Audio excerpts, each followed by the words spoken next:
A very adorable baby is born at the start of the film. She names him Hercules. The people of that era used to worship their god named Zeus. And this baby has been shown as a demigod, the son of Zeus. Now it is shown that Hercules has grown into maturity. The king of that state assigns a mission to him. Hercules was bold enough to cope with these assigned missions. So he begins to face these missions one by one to accomplish them. He grapples with a creature first and beats it. Afterwards, he also beats many other creatures while facing them. One day, he confronts a deadly lion. No arrow shot was injuring it, but Hercules also ended it using his strength. Then, a location is shown where a boy was bound tightly by the people. He was the nephew of Hercules. Then Hercules arrives there. Killing everyone there, he rescues his nephew. Then Hercules is shown sitting at a place. The daughter of another state's king approaches him. She says, "We need you. Our own men have double-crossed us. The war is on everywhere. As a result, people are being ended." A person sitting with Hercules says, "We have no time right now, but we can help you if you present a heavy amount." The princess says to them, "It is honorable to be a part of the battle." Hercules declares, "We need money for our weapons." The princess tells him, "My father, the king, is well off and can provide you with much gold." Being agreed, Hercules accompanies her to her kingdom. There was a fixed big statue there which belongs to Zeus' wife. The princess tells Hercules, "Here, no one was believing he is the son of Zeus." But Hercules was like a legend for that princess's son. The king explains to him, "Our closest companion has rebelled while deceiving us, and the wars have been stated throughout the kingdom from that time. So, we need your help to recover everything again." He also tells him that the person is not an ordinary one, but a wizard, and no one can beat him except a god. He also reveals that there is centaur in his soldiers. Now a girl asks who had come to Hercules' team, "Where are these creatures?" A king's man replies, "Neither do we witness them nor do we know their dwelling. We have just heard about them." Now it is shown that Hercules and his fellows are training the king's army because they had no warriors. Hercules asks them, "Stand straight exactly like a shield wall." Then one of Hercules' fellows moves toward them while running, and he breaks their made shield wall while running towards it. Hercules says to them, "Two infirm shield wall. In this way you will be defeated." Hercules is training the army here. It is revealed that the opposition is moving towards them for a war. Hercules asks them to avoid war knowing it, because he says, "Nothing will remain left for us after the war." But the king of that state says, "There will be peace here as soon as possible we end them." Now, it is shown at night that the princess's son comes to meet Hercules, who considered him his legend. He tells him, "I am your admirer. Growing old, I will be like you." It is shown that Hercules puts his locket around that kid's neck, taking it off. He tells him, "I wanted to give it to my son. Now I am giving it to you." All were heading towards that place where they had to face the opponent king. They witness, on the way, dismembered, hanging heads of human beings. The king tells them that the opponent king had reached here before us. He killed the people of this place to create fear among us. Hercules suggests, "We will go from here on foot," and all begin to walk. But Hercules observes that these are not recent murders but many days ago. It was a conspiracy against them to divert their attention. Then they are surrounded by some of the tribespeople. Hercules is left shocked and he thinks, "They have surrounded us even though we are defending them." Here, it is revealed that the opponent king used to empower these people's brains as being a wizard. Here, these tribespeople attack Hercules and his companions. There is a great battle among them, and Hercules faces them daringly, and he defeats all of them. Now the king of that place is upset because all his soldiers were ended. Hercules says to him, "I had already suggested to you that it is not the time for war. I had to train them yet."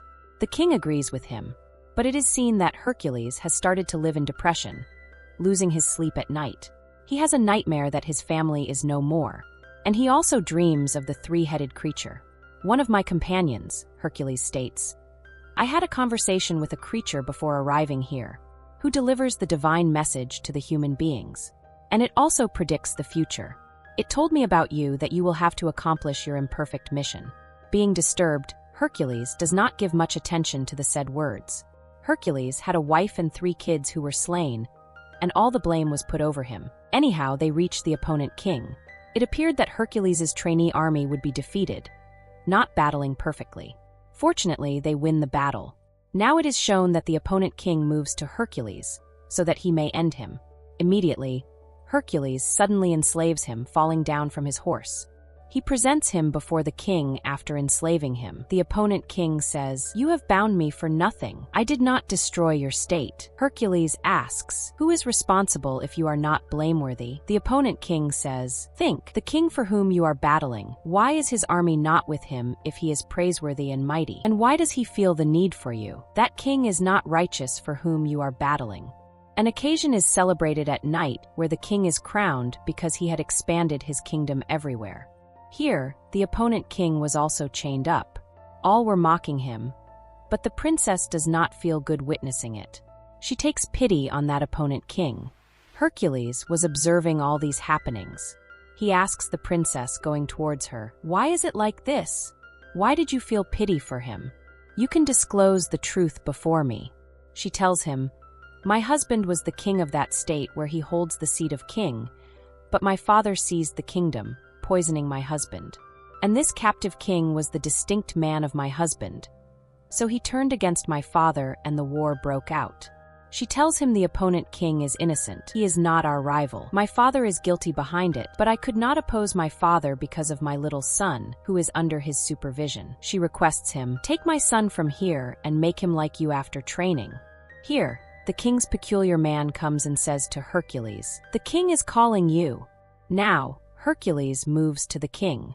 The king says to him, "I am very pleased that you made an ordinary army victorious after teaching them the tactics of war. Behold, I am the king. That army will train others for war, and I will expand my kingdom throughout the world with the passage of time. You are the reason behind it. Will you be the distinct man of mine?" Hercules refuses it. The king says, "All right, whatever you want. All right, I award you gold, and later you may leave. As the king, I don't need people like you at all." Now Hercules and his fellows leave, collecting their gold. Then he observes the villagers in his surroundings. They were looking dejected because they did not want the departure of Hercules. Hercules throws his pouch of gold, seeing them, and announces, "I will stay here because the villagers need me." One of the fellows of Hercules says, "What are you doing? We have received our gold, so we should leave from here." But the rest of Hercules's fellows throw their gold and prefer to stay with him, except for that fellow. He leaves from there, taking his gold. Now, Hercules's fellows directly move to the king's chamber, but the king's men surround them. Here, the princess and her son are also present. Now, the distinct man of the king informs him that, "Your daughter was requesting Hercules to take my son with you." Hearing it, the king lays hold of his daughter's son from her. Here, the king's man attacks Hercules. Restoring his senses, he finds himself heavily chained. Then the king of that state arrives where Hercules had grown up. Hercules participates in many battles for him while supporting him. But he also deceived him, making a commitment with this king that, "We will dominate the world together." He had also brought with him 3 black wolves, and their howling was similar to what Hercules used to dream. He thinks, "I used to hear the similar howling when my wife and kids died." It means that he was responsible behind it. Hercules asks them, what was the reason for doing so? And the king of the state where Hercules grew up says to Hercules, "I was the king of the state. Why were you renowned among the people because of your adventures and hardihood? I could not end you and also had no choice besides it. I alleged you so the natives would start detesting you and be attracted towards me." Knowing it, Hercules bursts into anger, but he cannot move because of being chained. Here, it is seen that the king was planning to kill everyone one by one. At first, he begins to kill his own daughter for this. Hercules is puzzled seeing it. His companions encourage him, saying, "You can do it! What will be our end if you lose faith?" Hearing it, Hercules is motivated, and he breaks those chains, releasing himself. He instantly runs to the princess and rescues her.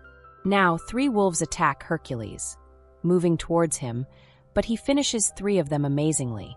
He releases his companions and the poor king who was being considered their opponent. Now, both wicked kings had fled from there.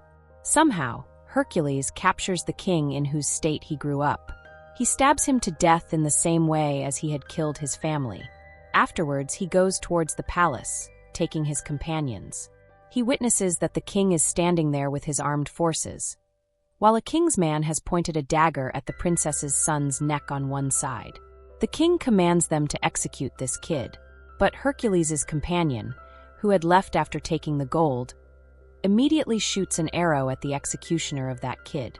They save that little kid, but the king's armed forces begin to attack them. Meantime, Hercules' companion meets his end, being wounded badly.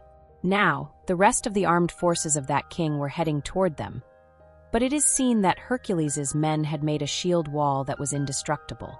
Hercules notices a huge statue of Zeus's wife there. Hercules drops that statue down as the king's armed forces are moving upward. The armed forces begin to retreat. Seeing it, the king says in rage, "Go and finish Hercules." But that statue drops down on him, and the king is crushed to death. All the king's armed forces and other people kneel down before Hercules, seeing his hardihood. People were still in doubt as to whether he was the son of Zeus or not, but it was not important. He had held the rank above other people because he was vigorous and audacious. He used to take care of the people, so all the people started to admire Hercules, and the movie ends with that. So that's it. Hope you enjoy the story. Follow for more videos.